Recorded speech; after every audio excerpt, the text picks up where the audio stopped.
మీకు నేను మునక్కాడ ఆవకాయ ఎలా పెట్టాలో చూపిస్తున్నాను, చూడండి. ఇదిగో కొంచెం శనగపప్పు, మినపప్పు, ఎండుమిరపకాయ, ఆవాలు, కరివేపాకు వేయించి ఇలా పెట్టుకోవాలి. ఒక 50 గ్రాములు చింతపండు, 50 గ్రాములు కారం, తగిన సాల్ట్. ఇవో 10 మునక్కాడలు.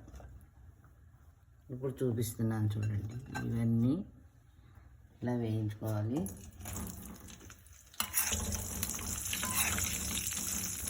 అంత ఎక్కువ మాడ వేయించకుండా త్వరగా వేయించుకోవాలి.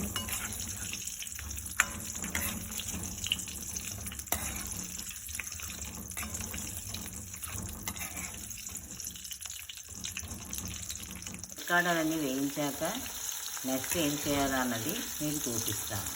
నేను ఇప్పుడు మునక్కాడలన్నీ 10 నిమిషాలు వేయించేసాను. ఇప్పుడు వెల్లుల్లి రెబ్బలు 1 నిమిషం వేయిస్తే చాలు. ఇప్పుడు నేను మీకు మునక్కాడ ఆవకాయ ఎలా కలపాలన్నది విధానం చూపిస్తున్నాను. చిన్న మునక్కాడలన్నీ మీకు చూపిస్తున్నాను. ఇవి ఇలా వేసుకోవాలి. 50 గ్రాములు కారం పడుతుంది, 50 గ్రాములు చింతపండు గుజ్జు, తగినంత సాల్ట్,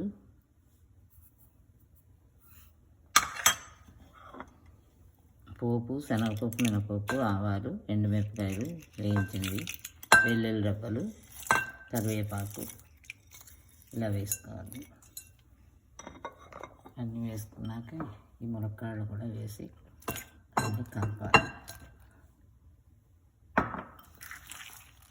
ఇలా అన్ని మిశ్రమం అంతా ఇలా కలుపుకోవాలి.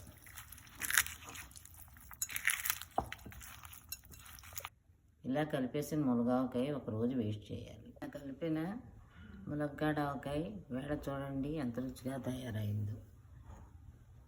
మునక్కాడ ఆవకాయ ఎంత రుచిగా తయారైందో చూడండి.